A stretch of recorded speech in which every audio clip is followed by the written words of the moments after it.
पुराने समय में एक राजा के राज्य में बहुत ही विद्वान संत रहा करता था। एक दिन उन्हें अपने राजा से मिलने की इच्छा हुई तो वो सीधे राजा के महल में चला गया। राजा ने उनकी खूब सेवा की।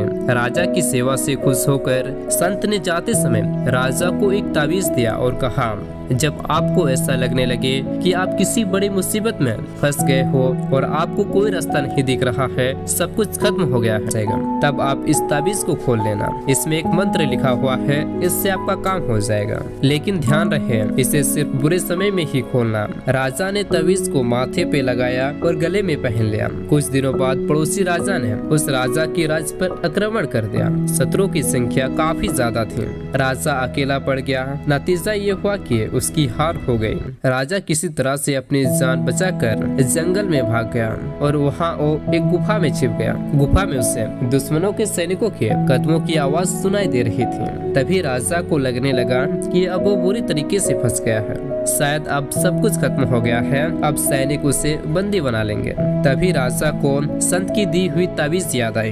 राजा ने तुरंत ही ताबीज खोला और कागज निकाला। उस पर लिखा था कि ये समय भी गुजर जाएगा। ये पढ़कर राजा को थोड़ा सुकून मिला। उसने गहरी सांस ली और कुछ टाइम के लिए खुद को शांत कर लिया।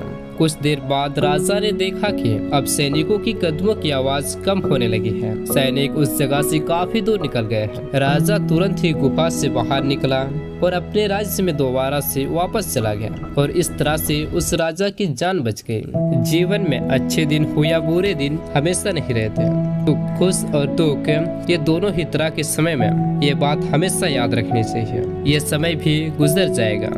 अच्छे दिनों में हमें ऐसे कामों से बचना चाहिए जिससे अहंकार बढ़ता हो और बुरे दिनों में धैर्य से काम करना चाहिए।